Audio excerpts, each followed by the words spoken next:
اعوذ باللہ من الشیطان الرجیم بسم اللہ الرحمن الرحیم نحمده ونصلی ونسلم علی رسولہ الکریم اما بعد فاعوذ باللہ من الشیطان الرجیم بسم اللہ الرحمن الرحیم شہر رمضان الذی انزل فیہ القرآن آمنت باللہ صدق اللہ العلی العظیم۔ سامعین و حاضرین السلام علیکم ورحمۃ اللہ وبرکاتہ۔ اللہ جل وعلا کا فضل عظیم کہ آج میں آپ احباب کے سامنے استقبال رمضان المبارک کی آج یہ جو ہماری ریکارڈنگ جاری ہے اس حوالے سے میں آپ احباب کے سامنے حاضر ہوں۔ اللہ تعالیٰ بے پناہ احسان و کرم اس رب ذوالجلال کا بہت ہی احسان و کرم ہے کہ اس رب ذوالجلال نے ہمیں رمضان المبارک عطا فرمایا اور اس کے روزے رکھنے کی توفیق عطا فرمائی۔ یہ جو چینل ہے اس کو سبسکرائب کرنا ہے اور تمام حاضرین و ناظرین یہاں تک آپ مجھے سنیں گے انشاءاللہ آپ کو بہت ساری نئی جدید باتیں انشاءاللہ آپ کو دین اسلام میں ملیں گی۔ آیہ کریمہ جو آپ احباب کے سامنے پڑھنے کا شرف حاصل کیا، اللہ پاک فرماتا ہے شہر رمضان الذی انزل فیہ القرآن، ہم نے اس قرآن کو رمضان المبارک میں نازل کیا۔ یہ جو رمضان المبارک کی آمد ہے اس کی فضیلت اور اس کے مقام کو اجاگر کرتے ہوئے قرآن کریم میں اللہ تعالیٰ نے متعدد مقامات پہ ارشاد فرمایا اور صحابہ کرام رضوان اللہ اجمعین فرماتے ہیں کہ جب رمضان المبارک کا مہینہ طلوع فجر ہوتا ہے تو ہم کمر بستہ ہو جاتے ہیں اور تیاری کرتے ہیں کس کے لیے؟ عبادت میں، ریاضت میں، زہد و ورع، تقوی و طہارت میں۔ ہم میں سے ایک دوسرے سے تجاوز کرنے کی کوشش کرتا ہے، مال و متاع میں نہیں، عبادت میں، ریاضت میں، زہد و ورع میں۔ تو اس ماہ مقدس میں رمضان المبارک میں بہت سارے واقعات ہیں۔ ایک تو رمضان المبارک کی خصوصیت جو اس کو مقام اور مرتبہ ملا، اس میں قرآن کریم نازل ہوا، اور دوسرا اس میں بہت ساری انفرادی شخصیات کا وصال مبارک ہے اور بہت سارے معاملات ہیں۔ ان میں پہلا جو ہے 3 رمضان المبارک کو حضور سیدہ کائنات بی بی فاطمہ الزہرا سلام اللہ علیہا کا یوم وصال مبارک ہے، اور 10 رمضان المبارک کو فتح مکہ ہے اور ام المومنین سیدہ خدیجہ الکبریٰ سلام اللہ علیہا کا یوم وصال ہے، اور 17 رمضان المبارک کو کہ جنگ بدر لڑی گئی، جو عظیم غزوہ ہوا جس میں اللہ تعالیٰ نے مسلمانوں کو فتح یابی نصیب فرمائی،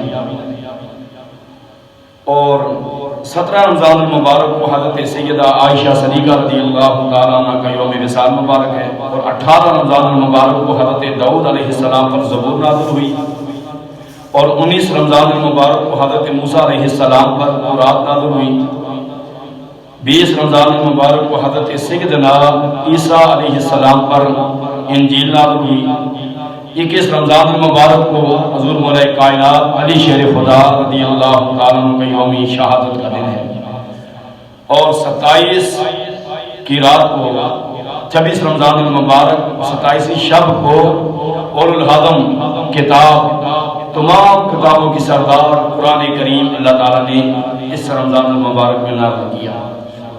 تو اس لحاظ سے اگر دیکھا جائے تو رمضان المبارک کے مہینہ جو ہے ان ہستیوں کی وجہ سے اور اس کو مزید 4 چاند لگے ہیں۔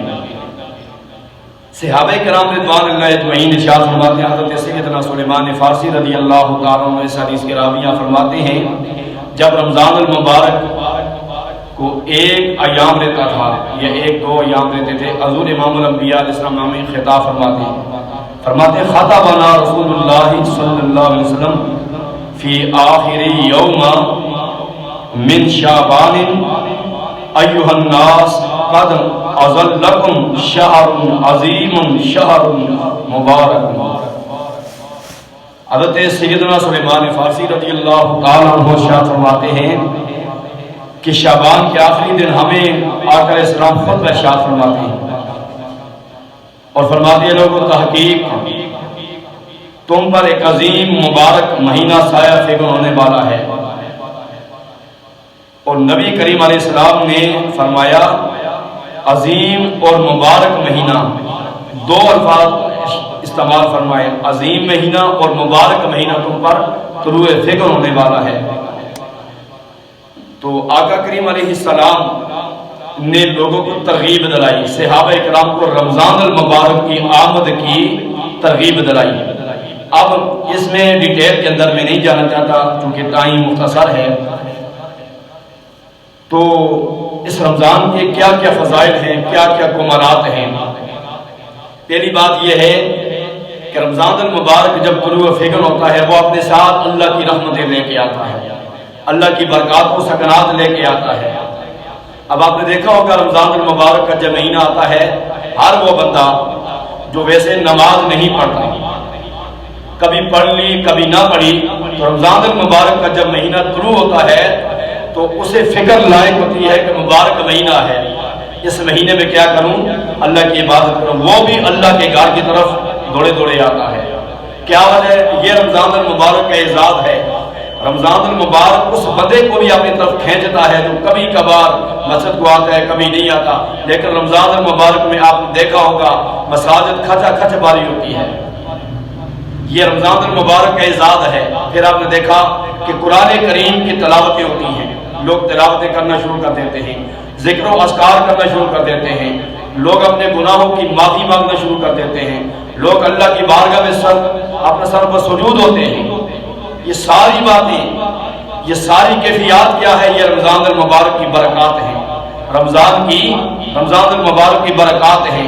پھر آقا علیہ السلام نے ارشاد فرمایا، آقا کریم علیہ السلام کا فرمان مقدس ہے، میرے آقا نے فرمایا رمضان المبارک جب طلوع فکر ہو، جب رمضان المبارک کی آمد ہو تو لوگوں اپنے آپ کو پاک و صاف کر لیں، اپنے آپ کو ہر لحاظ سے پاک و صاف کر لیں، ظاہر کو پاک کر لیں، باطن کو پاک کر لیں۔ کیوں؟ اس لیے رمضان المبارک میں اللہ کی انوار و تجلیات کی رحمت نازل ہوتی ہے، اللہ کی برکات کی، اللہ رب الجلال کی رحمت کی بارش ہوتی ہے۔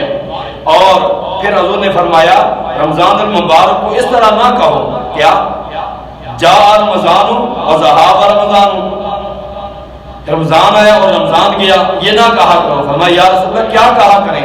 حضور نے فرمایا ولیکن قولوا جاء شہر رمضان و ذهب شہر رمضان، فرمایا اس طرح کہا کرو کہ رمضان المبارک کا مہینہ آیا اور رمضان المبارک کا مہینہ گیا، یہ الفاظ استعمال کریں۔ تو عزیزان محترم، اس رمضان المبارک کی بہت ساری برکات و سکنات ہیں۔ ایک بات عرض کر کے اجازت چاہتا ہوں، وہ یہ ہے کہ حضور امام الانبیاء علیہ السلام، آقا کریم علیہ السلام کی وجہ سے اللہ تعالیٰ نے مجھے تجھے قرآن عطا کیا، مجھے تجھے اللہ تعالیٰ نے رسول اللہ صلی اللہ علیہ وسلم کی وجہ سے رمضان المبارک عطا کیا، لیلۃ القدر کی رات عطا کی، وہ جس کے صدقے، جس کے وسیلہ جلیلہ سے رب نے ہمیں دو عیدیں عطا کی۔ میں آپ کو خلاصہ کلام بتاتا ہوں پھر بات ختم، وہ یہ کہ جس ہستی کی وجہ سے رب کائنات نے ہمیں رمضان عطا کیا، ہم رمضان کی قدر کرتے ہیں، ہم رمضان کو مانتے ہیں، ہم لیلۃ القدر کو مانتے ہیں، عبادت کرتے ہیں، ریاضت کرتے ہیں، کس وجہ سے؟ پوچھا جائے تو ہر بندہ جو مسلمان ہے، جو کلمہ پڑھنے والا ہے، وہ یہ کہے گا یہ رسول اللہ صلی اللہ علیہ وسلم نے ہمیں بتایا ہے، کملی والے نے ہمیں بتایا ہے۔